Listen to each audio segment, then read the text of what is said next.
কোরবান ভাই, আসসালামু আলাইকুম। ওয়ালাইকুম আসসালাম রহমতুল্লাহি ওয়া বারাকাতুহু। ভাই, আপনার পিছনে যে পাতাকপি দেখা যাচ্ছে, এগুলো কি আপনার পিস হিসেবে বিক্রি করতেছেন ক্ষেতের থেকে? ক্ষেতের থেকে না, আমরা কাটি নিয়ে যে বাজারে উঠাই, বাজারে উঠে নিয়ে বিক্রি করি। বাজারে নিয়ে যে বিক্রি করেন? হ্যাঁ, মানে এটা যশোর চুরমান কাঠির হাটে? চুরমান কাঠির বাজারে। এই চুরমান কাঠির হাটটা কি বারে বসে? এ প্রতিদিন প্রতিদিন? প্রতিদিন সকাল কটার থেকে কটা পর্যন্ত? মনে করেন যে 5টা থেকে 10টা পর্যন্ত। এই পাতাকপি পিসগুলো মানে হাটে নিয়ে গেলে কয় টাকা করে পিস বিক্রি হয়? 8 থেকে 10 টাকা। 8 থেকে 10 টাকা। এই আপনার পিছনে গাছগুলো, এটা একটা পাতাকপির ওয়েট কয় কেজি করে হবে বড় হলে?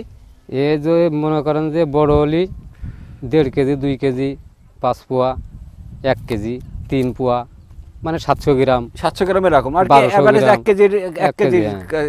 কেজি করে হবে এভারেজ 1 কেজি।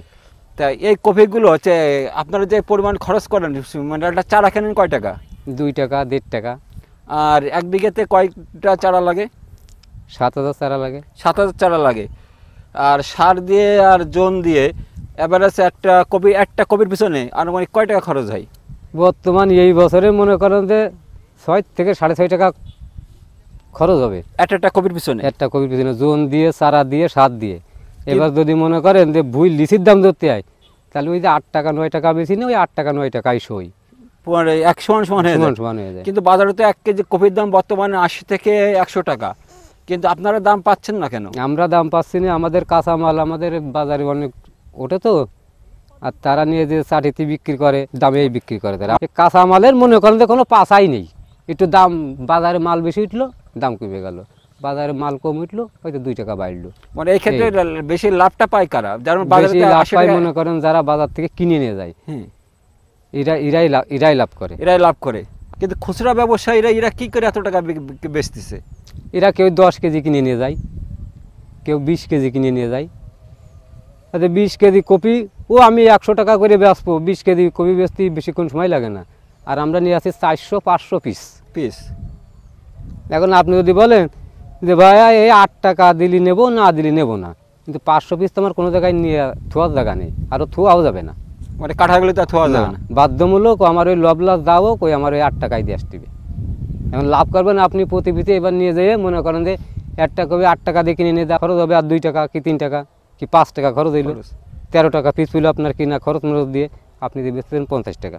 আমরা কৃষক মানুষ, কিন্তু আমাদের লাভ লস ওইটা আমাকে দেখলে হবে না। আমাদের এটা জন্মগত ব্যাধি, মানে আমাকে করতেই হবে। তাছাড়া আমরা অন্য কোনো কাজ শিখিনি, আমরা লেখাপড়া শিখিনি, কোনো চাকরি বাকরি নেই, সরকারি কোনো অনুদান নেই। মাঠে পড়ে থাকি রোদ বৃষ্টি ঝড়ে, হলেও ভালো না হলেও ভালো, খায় আর না খায় আমাদের দেখার কোনো লোক নেই। আমাদের কাছে এসে কিন্তু তথ্য জানবে, কোনো বিস্তারিত জানবে, এরকম কোনো লোক নেই। আর আমরা এই মাঠেই পড়ে থাকি, তাতে আমরা খাইয়ে বাঁচি আর না খেয়ে বাঁচি। মানে একটা কৃষক যে টাকা মানে খরচ করে, সেই টাকাটা ওঠানো তো অনেক কঠিন। কোনো বছর এই টাকাটাতে নিয়ে যাচ্ছে যে ব্যবসায়ীরা, খুচরা ব্যবসায়ী, পাইকারি ব্যবসায়ী। যেমন মনে করেন যে 1 কেজি ফসফেটের দাম আপনার 40 টাকা। 40 টাকা। ইউরিয়া কত করে যাচ্ছে? ইউরিয়া 30 টাকা, 31 টাকা। আর পটাশ 25 টাকা, 28 টাকা 1 কেজি। 1 কেজি। তাহলে এইবার মনে করেন যে আমি যে 3 কাঠা মানে 4.5 শতক জমিতে আমি যে সার দিলাম, 20 কেজি সার দিলাম এখন, তাহলে 20 কেজি সারের দামই তো 500 টাকা। 500 টাকা। এবার একটা জোন, এই যে সারাদিন একটা জোন যাচ্ছে 500 টাকা। একটা কীটনাশক দিচ্ছে ওর সাথে 130 টাকা, শুধু এই চালানে। আর ধরেন শুধু তো বাইরের জন্য, আপনি তো নিজেও কাজ করেন। আমি তো সারাদিনই কাজ করি। সারাদিনই কাজ করেন। কপি তুলতে, লাগানোতে তুলতে কয় মাস সময় লাগে? 70 থেকে 75 দিন। 75 দিন। তা 75 দিন এভারেজ আপনার জমির দাম হিসাব করলে মানে কপির টাকা তো সমান হয়ে যায়, লাভ তো আর থাকে না। আমার জনের টাকাও লস। কৃষকরা দাম পাচ্ছে না কেন? এটা যদি পাকা মাল হইতো, পাকা মাল হলে একটা নির্ধারিত দাম মারা যাইতো, এবং আজকে বেচবো না কালকে বেচবো রাখা যাইতো। কাঁচা মাল তো আজকে যদি কাটি আমি, আজকে দিনে না বিক্রি করতে পারি, কপি কালকে ফেলাই দিতে হবে, পচে যাবে। মানে সংরক্ষণের কোনো জায়গা নেই।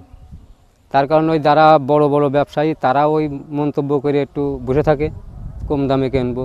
তা 5 টাকা 6 টাকা যাওয়া কই বেচে সার মাটি এলার টাকা দিতে পারলেই বেঁচে যায়, আমাদের হোক আর না হোক। আর এই যে মনে করেন যে জোন, এই জমির দাম, এর পাশাপাশি আমরা যে গরু ছাগল পুষি না, এই জমির দাম আর জনের দাম গরু ছাগল বিক্রি করে দিতে হয়। মানে এক কথা কি, যে কৃষক সব চাষ করলে কি সব কিছু উৎপাদন করার পরেও কৃষক দিনা থাকে। আমি হিসেব করেছি যে আমি আমার সংসারে তো যে আমি মনে করেন যে আপনি তো দেখতেছেন অনেক দিন ধরে আমার কাছে আসেন, আমি আপনার সাথে কথা বলি।